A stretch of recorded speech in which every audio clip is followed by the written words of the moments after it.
sido profesor invitado en universidades y centros de investigación en Estados Unidos, Chile, Argentina, Colombia y China. Sus trabajos han girado en torno a la historia reciente de Uruguay y del Cono Sur. Su libro más reciente es una historia regional de la izquierda armada cono-sureña. Fue publicado en inglés en 2018 y en español en 2019 con el título Hacer la revolución. Bien.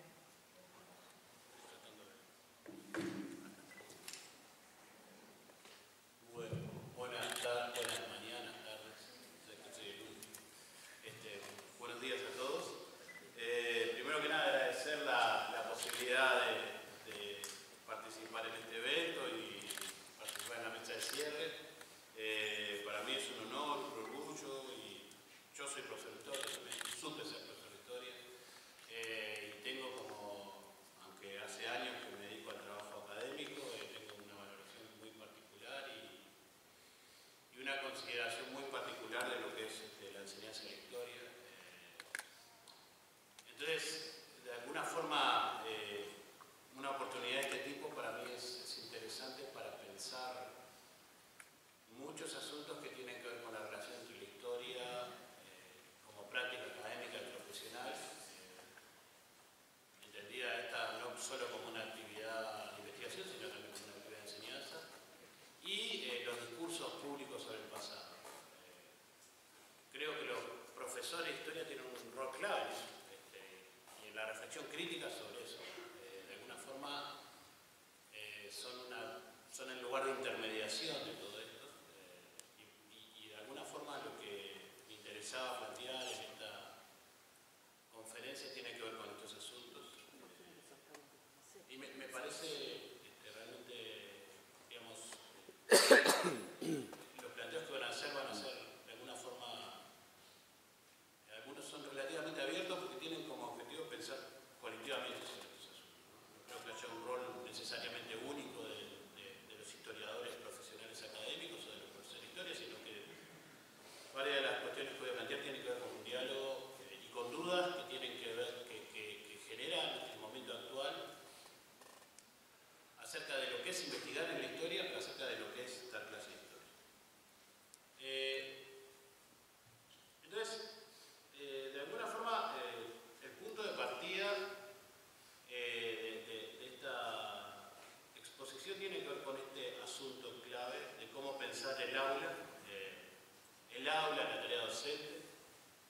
Y yo soy malo para los PowerPoint, pero lo que quise exponer, en eso no me he podido actualizar. Realmente me gustaría tener un tiempo para hacer un curso y mejorar mi nivel de diseño en las imágenes.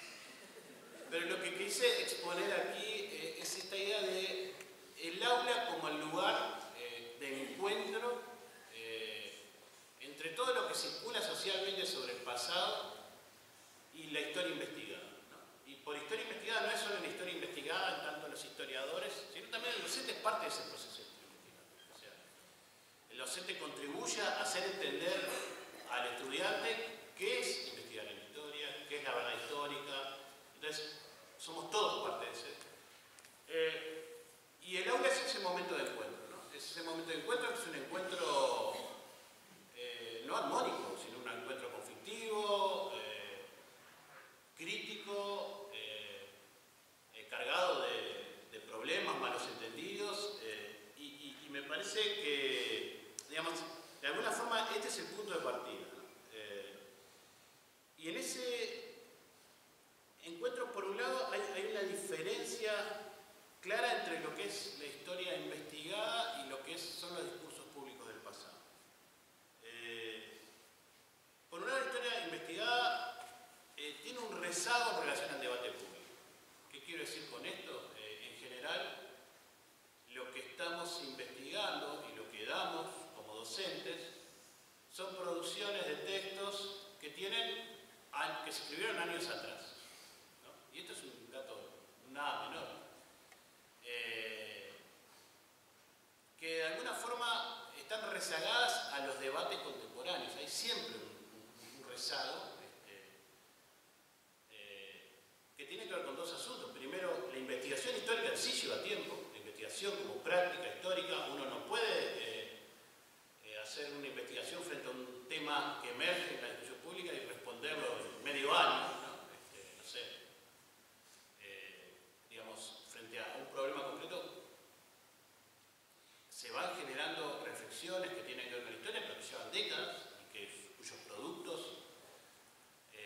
escritos profesionalmente llevan décadas en su producción. A la vez está el rezago entre los investigadores y la comunidad de docentes, que es otro rezago que existe como tal. Entonces, todo eso realmente es algo que juega en contra de la relación entre esta historia investigada y los discursos públicos sobre el pasado.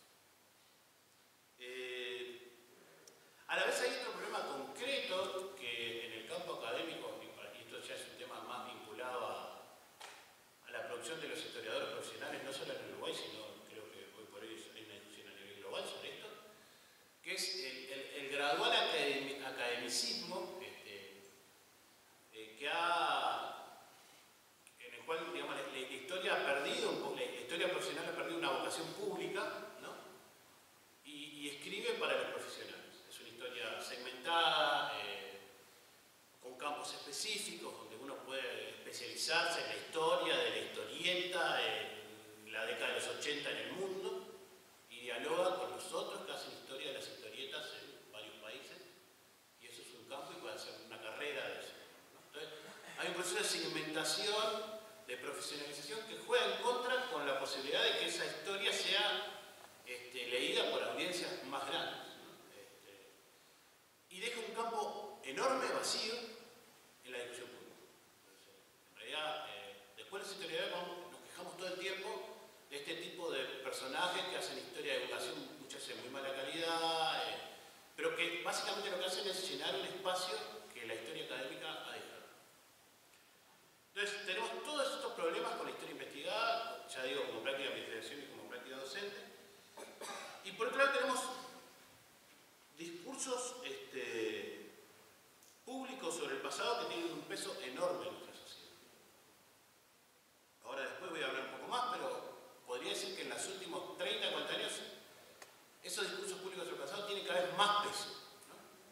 Y esos discursos públicos sobre el pasado no tengo inicialmente una pretensión de prejuzgarlos, pero sí claramente funcionan por lógicas totalmente diferentes, y pueden funcionar por lógicas que son políticas, son sociales, son de, digamos, puede ser un dirigente social, un dirigente político o un productor de Hollywood, digamos. Están todos a la misma altura, todos construyen discursos públicos sobre el pasado que muchas veces responden a intereses del presente. Entonces, esto es un poco el lugar en el cual nos encontramos para pensar cómo funciona en el aula la relación entre los usos públicos del pasado y la historia investigada.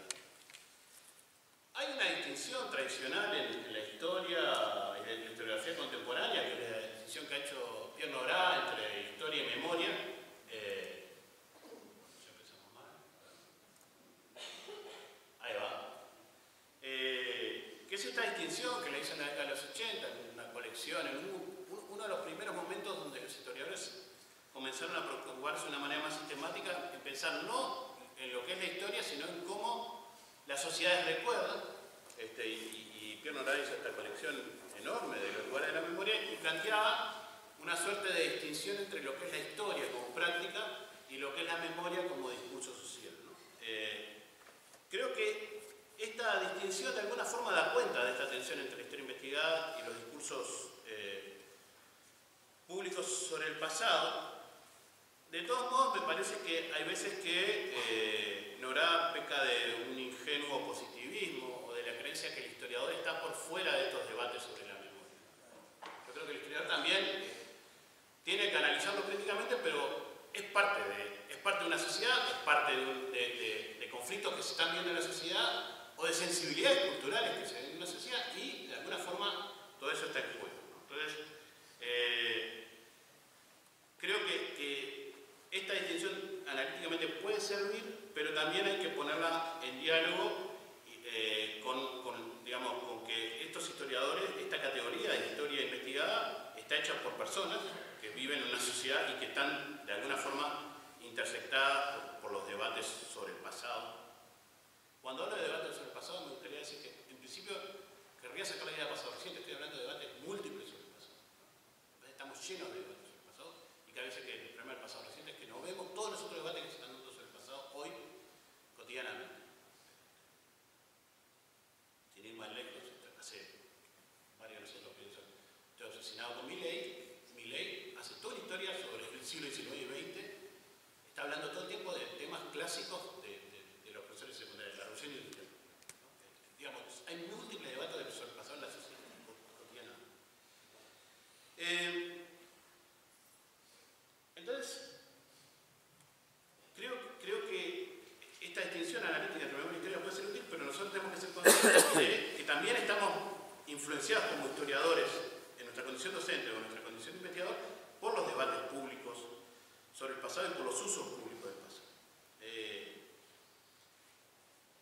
Y estos debates, estos usos públicos del pasado, tienen mucho que ver, esto lo ha dicho mucha gente, digamos, de Holbach en adelante, en el siglo XX, que estos debates sobre la memoria están muy marcados por los presentes, ¿no? De alguna forma, el pasado funciona como una justificación de los presentes contemporáneos.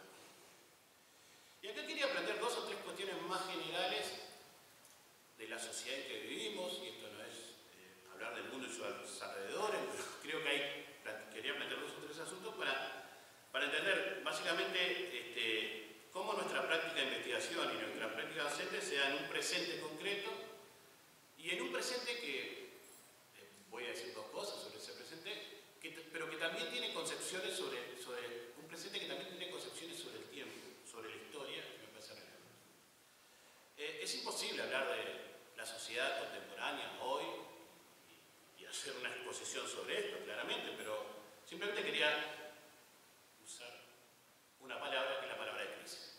Creo que vivimos un tiempo histórico marcado por la idea de crisis y la crisis se despliega en múltiples asuntos. Simplemente voy a enumerar algunos. Creo que me pueden creer en lo que digo, no es nada, es como un sentido común contemporáneo. La crisis ambiental es un tema clave en nuestro presente. Tiene mucho que ver con temas históricos, tiene que ver con un tema clásico de la educación secundaria, que es la revolución industrial. Hay una suerte de crisis social. Los trabajos de Piketty han planteado claramente que en las sociedades occidentales ha habido un aumento de la desigualdad de los 80 hasta aquí, cada vez hay un aumento de la desigualdad entre los países ricos y pobres. A la vez, esta crisis social se vincula a una serie de ideas sobre el futuro que son nefastas, que son terribles, y hay una suerte de crisis de paradigmas de futuro en relación a lo tecnológico. El año pasado, un economista muy tradicional, digamos, mainstream, Daron Acemoglu, en un libro que se llama Poder y Prosperidad, me parece que ahora se me borró el título, pero planteaba directamente que estamos en un momento en el cual podemos enfrentar los mismos dilemas que se enfrentaron al comienzo de la revolución industrial, ¿no? Que todas estas transformaciones tecnológicas van a generar un mundo extremadamente desigual, extremadamente marcado por la pobreza, por la desintegración social y por la violencia. Y este es un economista del mainstream. Crisis migratoria global, crisis de las nociones de familia vinculada digamos, a la crisis del patriarcado. De alguna forma hay una suerte de crisis del patriarcado. Crisis de la democracia liberal. O sea, hoy por hoy, en muchas áreas del mundo se está hablando de la crisis de la democracia. Y en lugares donde la democracia fue un discurso central en el siglo XX.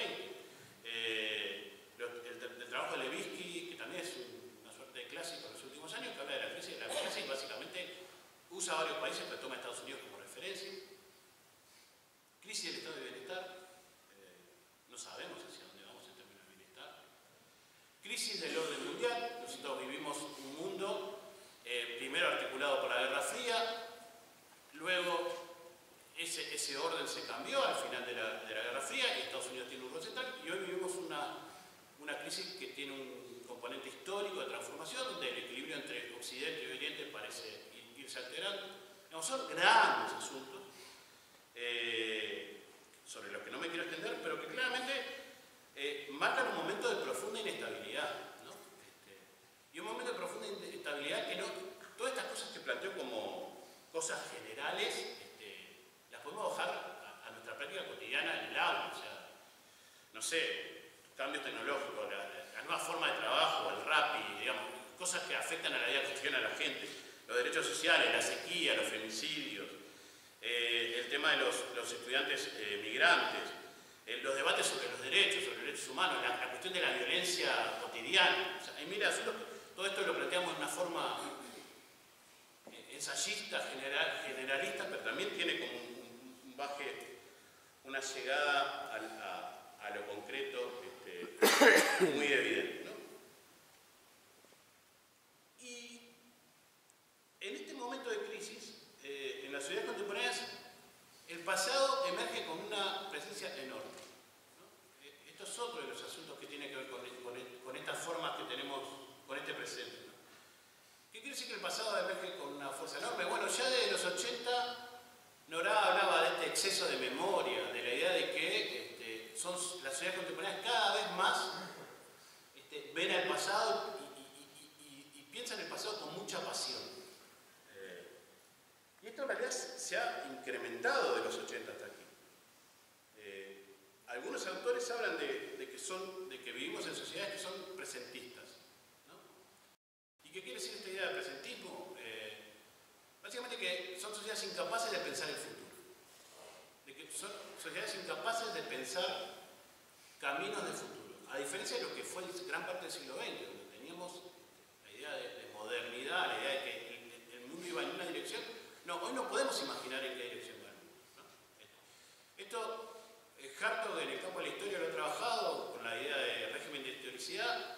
Hay un ensayista inglés que es más contemporáneo, que no es un historiador ni nada por el estilo, pero que tiene un texto que se llama Realismo Capitalista, se llama Mark Fisher, y hace todo un trabajo a partir de una aseveración de Frederick Jameson, que es más fácil imaginar el fin del mundo que el fin del capitalismo, ¿no? Y a partir de ahí empieza a mostrar cómo efectivamente todas las imágenes del futuro tienen que ver con el fin del mundo y con sociedades apocalípticas, pero hay una imposibilidad de pensar futuro. Y entonces, en ese contexto, hay como una pasión por el pasado. Y el pasado adquiere una categoría, adquiere una dimensión moral en las discusiones públicas muy fuerte. Y esto, insisto, no solo tiene que ver con el pasado reciente, tiene que ver con debates contemporáneos en todos lados, ¿no? Digamos, la idea de que son sociedades marcadas por conflictos que son morales y traumatizadas y que están muy marcadas por esto. Y en los últimos años tenemos ejemplos, ¿no? Todo el movimiento de tirada de estatuas en los últimos años en Estados Unidos, en Inglaterra, en algunas zonas de América Latina, discusiones muy intensas sobre el pasado. Acá simplemente tenemos un ejemplo que es Black Lives Matter, ese movimiento negro, por lo que es un nuevo movimiento por los derechos de los afroamericanos, y que uno de los elementos que estuvo en juego en este movimiento fue el tirar las estatuas de Robert Lee en los estados del sur, ¿no? Acá otro ejemplo, en la revuelta de Chile del 2018, uno de los grandes asuntos, esta es la Plaza Baquedano, que es una plaza que queda en el centro de Santiago, que después la renombraron Plaza Dignidad, y uno de los grandes asuntos era destruir ese monumento. Este es el monumento a un militar que de alguna forma estaba asociado con la memoria militar y con la memoria nacionalista chilena, y a través del monumento ese monumento era una discusión sobre el pasado y fue una discusión extremadamente acalorada. El ejército terminó retirando la estatua ecuestre, a esta altura no sé en qué está, pero por un tiempo había quedado la plaza sin la estatua. Y todos estos son elementos que dan cuenta de esta pasión por el pasado en las sociedades contemporáneas, ¿no? Es una pasión por el pasado que incluso me parece que, por lo menos algunos ensayistas o historiadores que han trabajado sobre estos regímenes de historicidad marcan una característica de este tiempo histórico en relación a eso. O sea, no es que siempre el pasado tuvo tanto peso. Si uno piensa en la década de los 60, por ejemplo, en la historia política, uno ve como gente que venía de muy diferentes tradiciones se juntaba con la idea de futuro, ¿no? Bueno, el tema del Frente Amplio, donde hay herreristas, donde hay ballistas, y eso parece que no era tan relevante. Sin embargo, el peso del pasado hoy tal vez parece ser mucho mayor. Sur, este peso del pasado también se asocia con la emergencia de nuevas derechas. Nuevas derechas para las cuales, de nuevo, el pasado es un tema clave, ¿no? Acá tenemos una imagen, creo que varios de ustedes la resonará familiar, es Bolsonaro usando una muleta diciendo que va a matar, a los petistas, ¿no? En una suerte de discurso que reformula el anticomunismo en términos de antipetismo. En Uruguay también, digamos, la emergencia de las nuevas derechas también se vinculó con repensar el pasado. Acá tenemos las organizaciones de víctimas del terrorismo, digamos, que era, básicamente esto no es nuevo, sino que había existido estas organizaciones y estas prácticas de conmemoración acerca de las víctimas de los asesinados por la guerrilla habían existido desde mucho antes. El 14 de abril había sido una fecha tradicional, pero adquirió otra vitalidad en este último periodo y bueno, hubo toda una discusión sobre las políticas de reparación a las víctimas de la guerrilla, que de hecho habían tenido reparaciones previas, pero bueno, esto pareció que no era parte de la historia. Y me parece que lo más importante de esto es que a través de esta idea, de esta narrativa sobre la guerra y el terrorismo, que yo en general la quiero llamar, he escrito más de una vez, esto para mí en Uruguay lo que ha existido no es una teoría de los demonios, es una teoría del demonio, es un énfasis fundamentalmente en que las causas del conflicto de la dictadura están ahí. Digamos, a través de esa narrativa se ha intentado banalizar y negar las violaciones a los derechos humanos, ¿no? De alguna forma lo que se intenta es, a través de esto, es igualar, tratando de equiparar lo ocurrido con estas personas a lo ocurrido con la dictadura. Este es el contexto, digamos, más general donde nosotros investigamos historia, ¿no? Simplemente todo esto es de alguna forma un preámbulo para la segunda parte que quiero plantear, que es, bueno, ¿qué se está investigando y cómo esto que se investiga puede dialogar con este contexto más general? Y aquí, de nuevo, las advertencias del caso. Lo que investigamos siempre está atrás de lo que está pasando y de alguna forma eso genera una relativa desconexión entre presente e historia producida por los investigadores. Pero de todos modos, creo que pensar lo que se ha escrito en este siglo sobre la dictadura en Uruguay puede ayudar a ver cómo estas nuevas producciones de alguna forma ayudan a ese diálogo entre discurso público sobre el pasado e historia investigada que se da en el año. Bueno, sobre esto que nosotros llamamos historia reciente, que ya a esta altura el término incluso resulta relativo, es un campo de estudios que es uno de los campos de estudios, si uno lo piensa comparativamente con otras áreas de la historia uruguaya, es un campo de estudios muy amplio, muy extendido, y a diferencia de lo que el sentido común a veces dice, que sabemos poco, se escribe poco, en realidad es de las cosas que más se escriben, ¿no? Si uno tiene que ver, bueno, sobre qué periodo histórico se ha escrito más, claramente podría decir que si empieza a hacer un trabajo cuantitativo de cuántas cosas se han escrito, es un periodo donde hay muchísima literatura. Nosotros con Vania Marcarian en el 2012 hicimos un trabajo que se llama, ahí está el título, 5 décadas de estudios sobre la crisis, la democracia y el autoritarismo. Y una de las cosas que primero decíamos era eso, hay una cantera de materiales para cualquiera que esté interesado en ese periodo.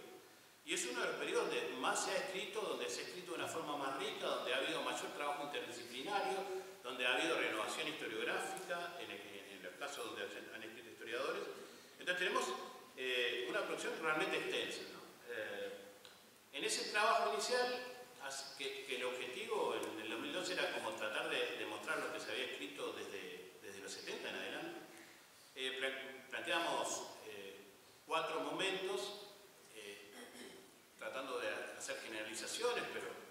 planteamos 4 momentos sobre lo que se ha escrito. Digamos, el primer momento era al inicio de la dictadura y hasta principios de los 80, donde existieron muchos enfoques que trataron de pensar la crisis y la dictadura como un fenómeno vinculado a lo social y económico. Es una matriz que fue muy fuerte en ese periodo histórico y de la cual después se fue abandonando.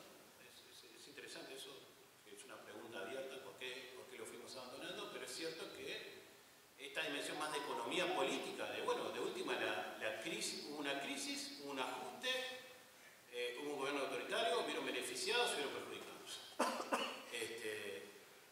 Y esas narrativas tenían que ver con ese momento de los enfoques estructurales socioeconómicos de los 70 y 80. El segundo momento es un momento mucho más marcado por el nacimiento de la ciencia política en Uruguay, donde la política tiene un peso fuerte, la política en tantos partidos, pero la política también en tanto institucionalidad, y de alguna forma la breve historia de la dictadura es un buen ejemplo de estos enfoques más políticos, donde está marcado por una periodización institucional, que es esta de la dictadura comisarial, fundacional y transicional. El tercer momento es el de los 90, donde hay una reflexión más heterodoxa en las márgenes. Recuerden, estos enfoques también estuvieron marcados porque entre el 89 y el 96 fue muy difícil hablar de la dictadura, pero digamos, hay enfoques más marcados por lo subjetivo, por lo psicosocial. Un libro muy paradigmático de este momento es el de Marcelo y Maren Urquiza de Viñar, Fracturas de Memoria, ¿no? Que da cuenta de ese momento, donde hay un asunto más vinculado a lo psicosocial. Y el último momento es el siglo XXI, donde efectivamente los historiadores han tenido un rol mucho más relevante en la reflexión sobre ese pasado. Entonces, lo que me propongo es hacer un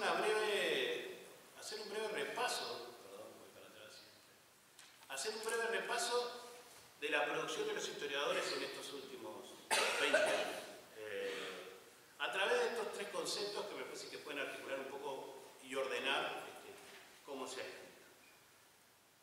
Estos 3 conceptos son muy básicos y simples, que es, por un lado, hay un campo historiográfico que tiene que ver con la crisis previa al golpe, hay otro campo historiográfico que tiene que ver con la dictadura en tanto régimen, y otro campo que tiene que ver con la transición, ¿no? Lo último, que es un cuarto asunto, que creo que no es ni un campo, sino una pregunta más general, que es qué lugar tiene la dictadura en la larga historia del siglo XX. Entonces, empecemos por el lugar de la crisis. Estuve haciendo esto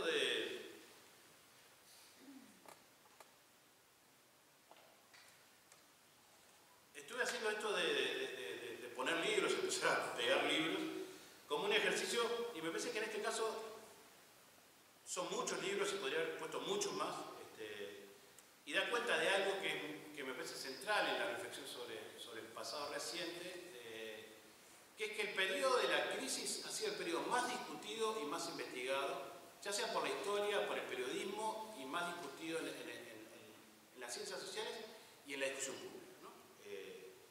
Claramente había una centralidad de la crisis en tanto el periodo previo al golpe.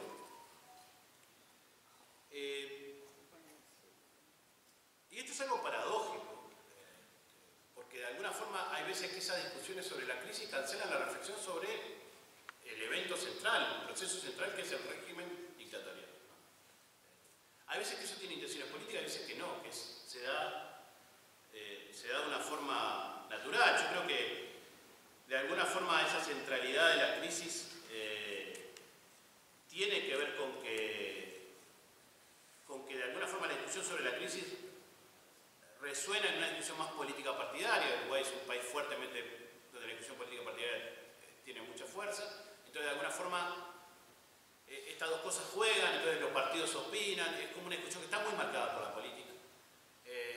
Pero también es una discusión que termina por momentos cancelando la reflexión sobre lo que el punto de llegada. La crisis es el comienzo, el punto de llegada y lo que realmente transformó a la sociedad uruguaya es la dictadura. A mí, en relación a esto, me parece, por ejemplo, hay un libro de Sanguinetti, ahora después voy a tratar de organizar todo esto que puse acá, pero el libro de esos dos libros de Sanguinetti, que son La Avenida de la Democracia y La Reconquista Democrática, son muy ilustrativos de esto, porque el tipo habla sobre la crisis y después habla sobre la reconquista. En el medio el vacío enorme es la dictadura en tanto régimen. Y me parece que eso que le pasa a Sanguinetti en realidad nos pasa un poco como sociedad. Incluso nos pasa a los historiadores, que hemos tenido un rol mucho más relevante en estos debates sobre los 60 que en la participación sobre el régimen. Sobre la contribución concreta de los historiadores en relación a la crisis, dos o tres asuntos, porque ya estoy tratando de apurarme. Lo primero, creo que se ha hecho una contribución importante en relación a la periodización, ¿no? La idea de que, bueno, siempre hay un ciclo corto que se plantea en 68-73 como el momento y acá, digamos, a través de un concepto que fue un concepto de Álvaro Rico, que es esta idea del camino democrático al autoritarismo, de alguna medida se ha venido problematizando, bueno, ¿cuándo es que en realidad la sociedad uruguaya entró en ese camino democrático al autoritarismo, ¿no? Y ahí es como que esa narrativa más corta se va complejizando y aparecen las medidas propias de seguridad de los primeros 60, aparecen incluso actores extremadamente autoritarios ya desde el fin de los 50, entonces van apareciendo nuevas formas de pensar esa periodización que en general tienden a extender esa periodización y a ver la complejidad de esa periodización. También aparece, acá no puse ninguno de los libros en ese sentido, pero aparece también otra dimensión que en aquel tiempo se hablaba mucho y que después desapareció, que es esta idea de la crisis estructural. La crisis estructural como un elemento encarnado en la vida de la gente, no como un elemento solo conceptual. La crisis estructural vinculada a la inflación, vinculada a la viabilidad del país. Esto se ve en algunos trabajos, por ejemplo, que hacen historia intelectual, el de Jimena Espeche, tiene que ver con esta idea de crisis. Con Jaime Jaffé trabajamos un artículo que se llama La violencia bajo la lupa, donde analizamos diferentes formas que se veía la crisis en el Uruguay en los 60. Entonces, creo que los historiadores han contribuido a ampliar esta periodización cuando en general los sentidos comunes previos a este siglo tendían a hablar de este ciclo más corto, del 68-73, y reducirlo a esto, a los Tupamaros, a los militares, y llegamos a la dictadura. Entonces, creo que se ha contribuido a una ampliación de la periodización para pensar cómo llegamos a la dictadura. Lo segundo, y gran parte de los trabajos que hay acá tienen que ver con esto, hay un estudio más acotado de los actores que participan en la crisis. Y un estudio que es más respetuoso de los actores que participan en la crisis. ¿Qué quiere decir? Que generalmente hay un enfoque muy, en algún sentido, anacrónico, que miraba desde la lógica de la crisis de la democracia liberal y juzgaba a aquellos que habían participado de esa crisis de diferentes maneras y marcado que tal estaba equivocado, que Wilson Freire estaba equivocado por esto, que los Tupamaros estaban equivocados por aquello, que los comunistas estaban equivocados por aquello, que la extrema derecha estaba equivocada por esto, y hacía una suerte de, los enfoques en los 80 escribían de esa forma, ¿no? Y en realidad lo que van a hacer los historiadores en este siglo es tratar de, bueno, ver qué pensaba cada actor de lo que estaba viviendo Uruguay en los 60, y cómo vivían esa crisis, y qué tipo de soluciones planteaban en relación a esa crisis. Y eso devela que la idea de que Uruguay, de que había una democracia liberal muy fortalecida y que había minorías que la estaban destruyendo, es un mito, porque en realidad lo que uno ve en todos los actores es la idea de una necesidad de cambio, en todos los sectores, que quiero decir, izquierda, centro, derecha. Entonces uno tiene múltiples ejemplos donde lo que hay es cambio, lo que hay es tratar de ver cómo se resuelven estos problemas. Entonces tenemos una extrema derecha, que los trabajos acá de Broqueta, Bukele, María Eugenia Jung, en diferentes campos, en diferentes de los movimientos sociales en el caso de Bukele, más la política en el caso de Broqueta, la universidad y los debates en torno a la universidad en el caso de Jung, dan cuenta, bueno, de ese proceso de radicalización de las derechas. Pero como un proceso de radicalización que no solo hay que criticarlo moralmente, sino hay que entenderlo. ¿Por qué es que esos sectores van transformándose? Lo mismo podemos decir de la izquierda, de los procesos de izquierda armada, de los procesos de crecimiento de las izquierdas que plantean ideas de revolución, de cambio radical que implicaban cierta forma de ruptura. Hay hay otros asuntos que es cómo esa revolución se vinculaba con ideas, con las ideas de la democracia liberal. Es un asunto extremadamente complejo, pero digamos, tratar de pensar más desde la lógica de los actores, ¿no? Que estudiar a los actores. Creo que eso ha sido una contribución importante, incluso en el campo del centro, no solo izquierda, derecha, no sé, el trabajo de Matías Rodríguez Metal es un ejemplo lindo está hablando de la lista 15, un caso claro de centro-izquierda, que también en ese momento, bueno, la deriva, el cambio, el giro neoliberal tiene que ver con esta idea de acá hay que cambiar algo porque esto ya no funciona, ¿no? Esta idea que da cuenta de las dimensiones de la crisis. Además de eso, creo que otro elemento que contribuyó a estos estudios desde la historia fueron a tratar de romper esta dicotomía bastante absurda y nacionalista que se planteaba entre lo internacional y lo nacional. Si uno lee, por ejemplo, La democracia en Uruguay de Germán Rama, es una narrativa donde el Uruguay más o menos está funcionando y hay dos agentes externos, que son las Fuerzas Armadas vinculadas a la doctrina de seguridad nacional y los tucumanos vinculados a la región cubana, que de alguna forma contaminan la democracia. Y en realidad es una pésima forma de pensar las maneras en que los actores locales se vinculaban con el mundo. Muchos de estos trabajos tienen una forma de pensar transnacional que tiene que ver con un giro historiográfico importante, que da cuenta de que los actores locales están insertos en redes con otros actores de otras regiones del mundo y no son ni meros títeres ni meros reproductores de lo que pasa en otros lugares, sino que piensan los problemas locales en relación a los problemas globales. Y esto, de nuevo, corre para la más diversidad, los más diversos actores. Algunos trabajos han pensado esto de una manera más sistemática. El trabajo de Clara Aldrich claramente plantea la relación entre los políticos y la embajada estadounidense, y ahí uno ve, sí, que la embajada estadounidense tiene un poder importante, pero también que los políticos usan a la embajada estadounidense para sus propios intereses. Mi trabajo en hacer la revolución planteo que, bueno, que efectivamente el proyecto de la izquierda además es un proyecto continental, pero eso no quiere decir que ellos no se vean profundamente nacionalistas y plantean una idea de nación que es muy fuerte y la argumentan en relación a ciertas ideas del latinoamericanismo. El trabajo de Vania Marcarian sobre el 68 da cuenta de que ellos están pensándose como parte de una red global que está pasando en ese momento. El trabajo de Broquetas también da cuenta de que estas derechas están vinculadas, pero insisto, todos estos trabajos rompen esta dicotomía fuerte entre lo internacional y lo nacional, donde o se era un proceso local auténtico, o si no era un mero títere del exterior.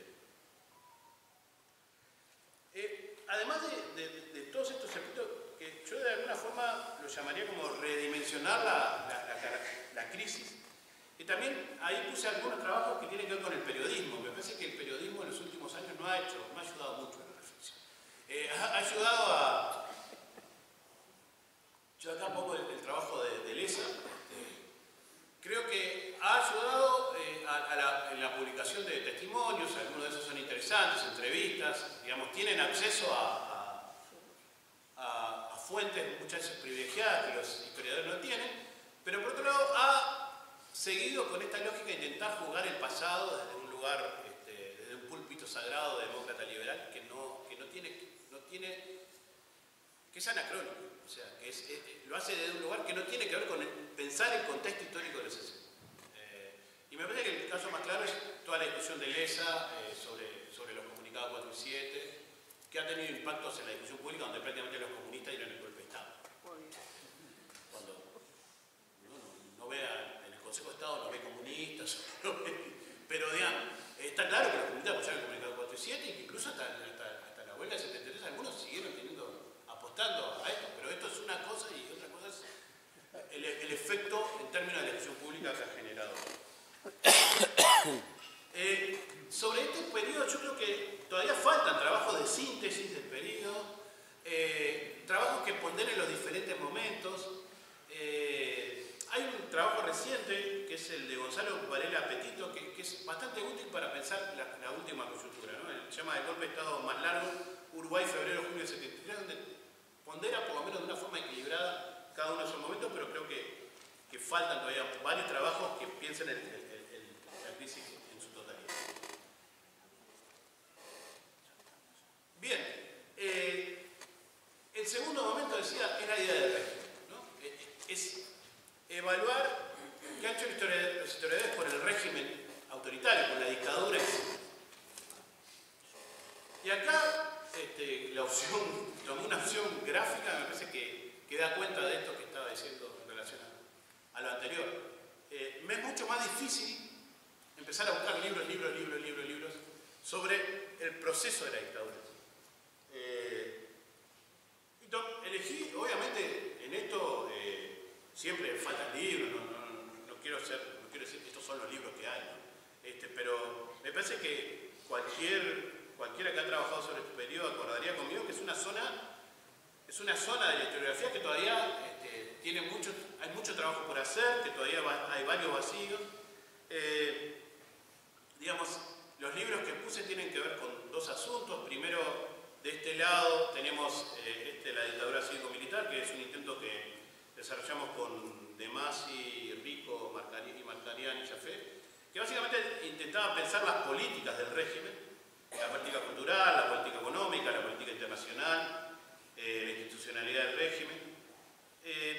Alguna de estas líneas ha seguido, digamos, sobre política económica se sigue escribiendo, aunque no tanto como sería necesario, pero claramente, bueno, Matías, de nuevo, es alguien que de alguna forma está siguiendo esto de una perspectiva más intelectual y política.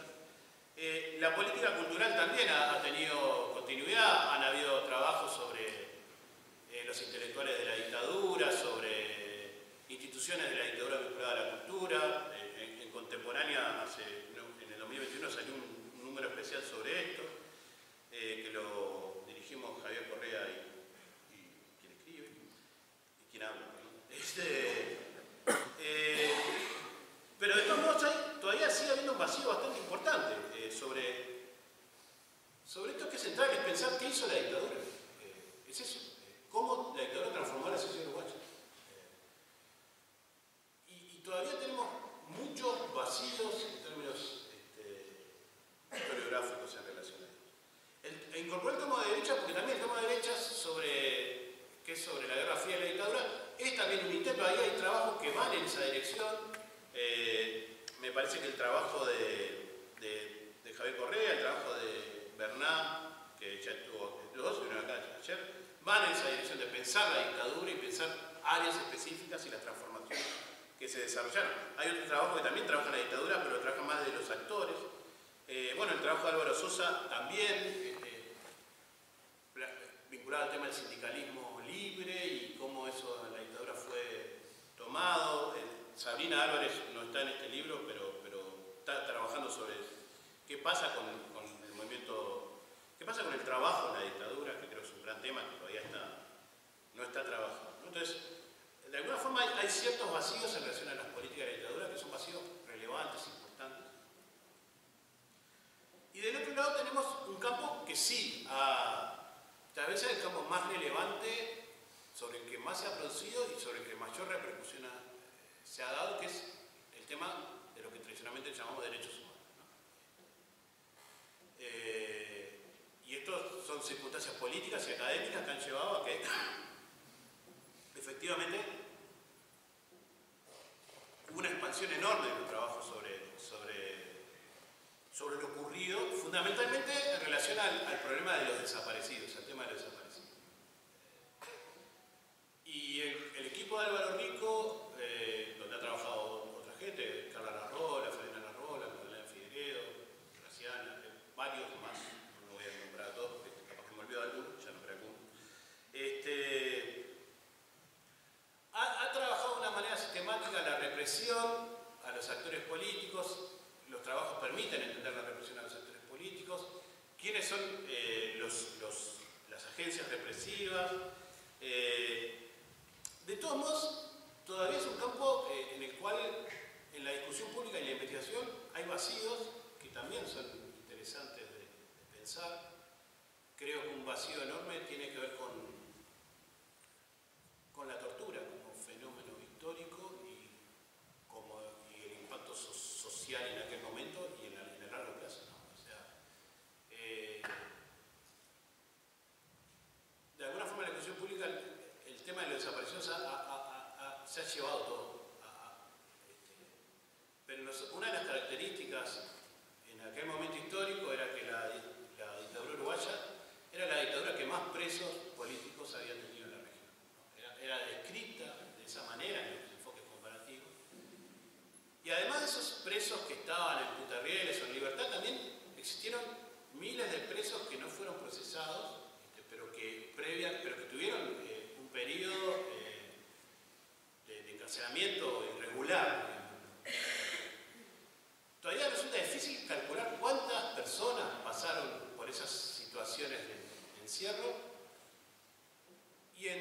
mayoría de esas personas que pasaron por esa situación de encierro fueron torturadas. Entonces, hay una dimensión que tiene que ver con una práctica traumática que afectó a, no sé, los números hablan de 20.000, 30.000 personas, y que eso tuvo un impacto más allá de esas personas. Estamos hablando de una persona que es hija, hijo, padre, madre, etcétera, de otras personas.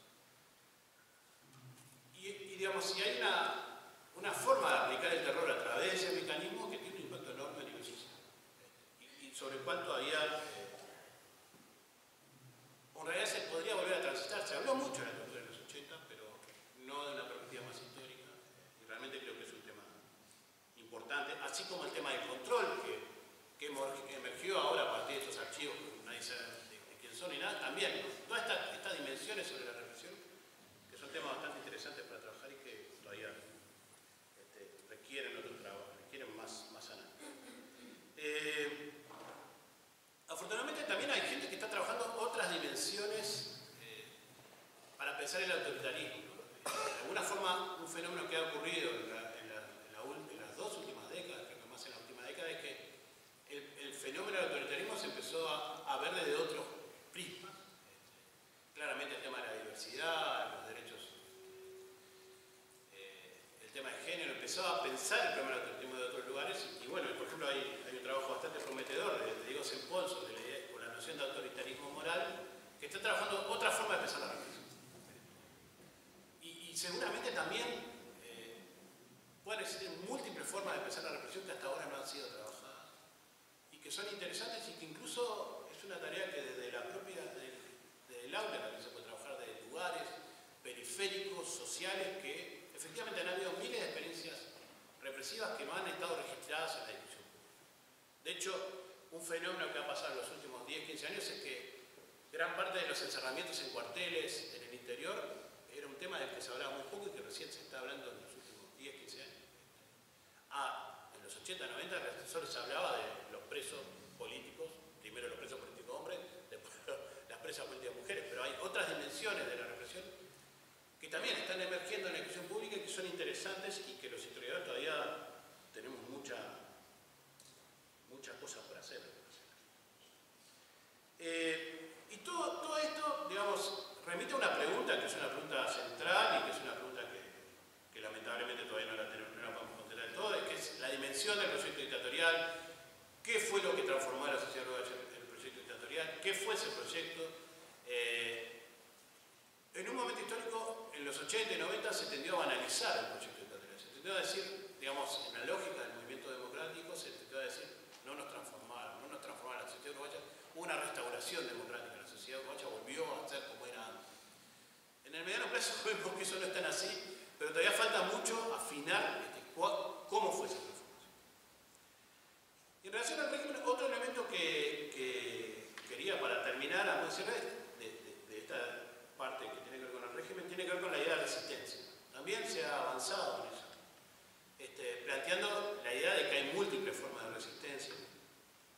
Y acá pongo tres ejemplos bastante interesantes y diversos.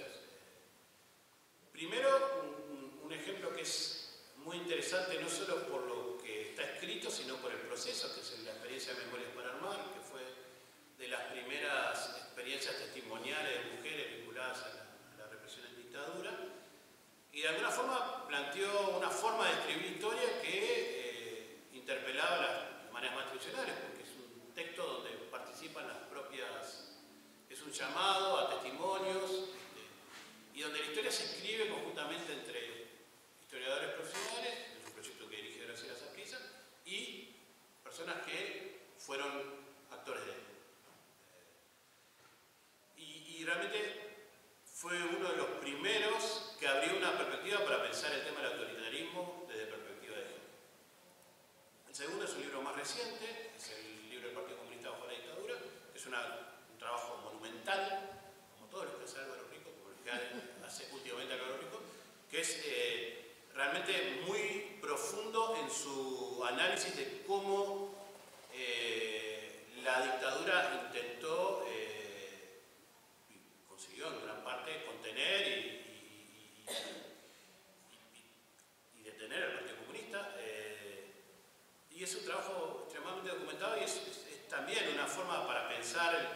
resistencia, cómo fue la resistencia, digamos, salir de los discursos más míticos de la resistencia, el discurso más político, para pensarlo, cómo fue la resistencia en la realidad.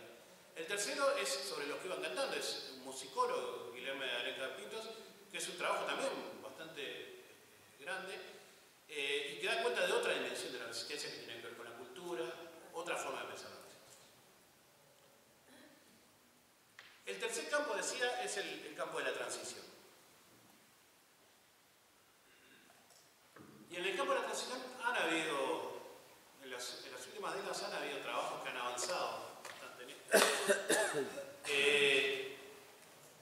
Simplemente los presento, digamos, ¿cuál es el mérito de estos trabajos? Es ampliar la noción de transición. ¿Qué fue la transición? La transición fueron muchas cosas. La transición no es solo la transición política e institucional, sino es la transformación de la sociedad uruguaya, de los movimientos sociales, del campo intelectual, en el contexto de los 80. Arranco por el libro que refiere a lo más viejo, que no encontré la tapa, pero es el libro Baños Marcayan, Idos y Recién Llegados, que de alguna forma es una historia de cómo llegaron los derechos humanos en Uruguay, de cómo llegó esa noción de los derechos humanos, que es un libro que incluso lo podría poner dentro del régimen, pero opté por poner la transición, porque da cuenta de una idea que va a ser central en la transición, y la que ellos trabajan es cómo, de alguna forma, la cultura de izquierda transita hacia la idea de derechos humanos en el exilio. Y después lo otro que hay son diferentes enfoques para pensar la transición. El libro de Carlos de Masi, un libro reciente, que es un libro muy bueno para pensar toda la transición política. El enfoque de género y el enfoque de diversidad está presente. En los últimos años ha adquirido bastante relevancia, digamos, porque también es pensar los 80s, y en los 80s es donde por primera vez, de alguna forma, se abren ciertos temas que después van a tener concreción más política e institucional en el periodo progresista. Y tanto el libro de Ana Laura de Giorgi como el libro de Diego Sempol tienen como punto de partida la transición. Otro gran asunto que la transición instala en parte de los historiadores que han trabajado el periodo es todo el problema de la memoria. Digamos. La transición es el camino por el cual muchos historiadores y antropólogos hemos trabajado esta pregunta que ahora nos hacemos, pero que en la década de Vivel de Voto también se la hacía, digamos, de cómo las sociedades recuerdan el pasado. Entonces, acá hay una infinidad de trabajos que tienen que ver con esto, el trabajo de Eugenia Ariel Montaño, Batalla por la Memoria, el trabajo de Álvaro Giorgi, que es un antropólogo y trabaja en Sanguinetti como una figura de la memoria, una compilación que escribió con Peter Witt, que tiene un capítulo sobre Uruguay, que también repasa qué pasó en la educación, qué pasó en los archivos, qué pasó en las celebraciones, cómo un libro sobre la ley de caducidad que da cuenta también de cómo la ley de caducidad implicó un régimen de memoria. Digamos, el tema de la memoria como un tema de la transición es un tema importante. También hay otros trabajos, digamos, sobre la transición. También hay una expansión enorme de artículos. Es una cuestión que digamos, es una forma que en los últimos 20 años los historiadores han desarrollado muchísimo, que es escribir artículos más que libros. Gabriela González ha trabajado mucho sobre el movimiento estudiantil en los 80, Leandro Delgado ha trabajado sobre la contracultura, Diego Sempol también ha trabajado sobre la contracultura, hay un montón de trabajos en esa dirección. Lo último que decía en relación a esto era, bueno, hay otro campo de reflexión historiográfica que es un campo casi vacío, que es ¿cuál es el lugar de la dictadura en una larga historia del siglo XX? Nosotros sí, y esto es una pregunta que es relevante para un historiador, pero para un docente vaya que sí será relevante, ¿no? O sea, nosotros sabemos clarísimo qué generó el vallismo, digamos, ¿no? En una narrativa larga, ¿qué fue el vallismo? Y los historiadores en las últimas décadas nos hemos replegado en historias más cortas, en trabajos monográficos más cortos, y hemos perdido un poco la recuperación. Y sobre la dictadura, esta pregunta es una pregunta central que sigue estando abierta y sobre la que ha habido poca reflexión historiográfica, ¿no? Y acá puedo citar algunos asuntos. ¿Qué significó la dictadura en la historia del neoliberalismo, ¿no? Pongamos el caso. Nosotros sabemos que todas las sociedades contemporáneas han pasado de regímenes más proteccionistas, intervencionistas, a regímenes más neoliberales. Eso es un proceso que es global y que en Uruguay también se ve. Bueno, ¿qué lugar tuvo la tesis de doctorado de Matías, pienso que pueda alumbrar algo en esto, la estamos esperando. Pero, digamos, es una pregunta central para entender la sociedad contemporánea uruguaya, ¿no? ¿Qué significó la dictadura en la historia de la democracia uruguaya? La democracia uruguaya que tuvimos luego de la dictadura, ¿fue la misma que la democracia uruguaya que había antes de la dictadura? Es lo mismo en los 40 y 50, las nociones que teníamos de qué se podía hacer con la democracia, de qué habilitaba la democracia, de qué tipo de prácticas políticas, qué tipo de ciudadanía habilitaba. Es la misma que la democracia de los 80, 90, digamos. ¿Qué significó la dictadura en la historia de la desigualdad? Un tema central en la discusión contemporánea sobre qué ha pasado con las sociedades y la desigualdad. Bueno, efectivamente es el momento donde la sociedad aumenta los niveles de desigualdad. Lo mismo se puede decir para la integración social, lo mismo se puede decir para la historia del Estado, cómo conseguimos el Estado. ¿Qué nexo tiene la dictadura con lo que vino después, con los primeros 20, 30 años sobre los cuales también se han trabajado poco? Entonces, de alguna forma todas estas son preguntas que están abiertas, pero que yo aspiro que para los 60 años, no sé si estaré vivo, pero aspiro que por lo menos se empiecen a contestar. En estos 50 no las hemos podido contestar, creo. Entonces, volviendo a esta cuestión de la historia investigada, de alguna forma lo que hemos hecho hasta el momento es repasar algunas cuestiones de esta historia investigada, y lo último que quería plantear era en qué medida esta historia investigada puede contribuir a habilitar esos diálogos entre los usos públicos del pasado en el aula. Y tengo poco tiempo, así que quería dejar pendiente algunas preguntas que tienen que ver con la cuestión de cómo la historia es concebida a nivel social y qué pueden hacer los historiadores con ella, ¿no?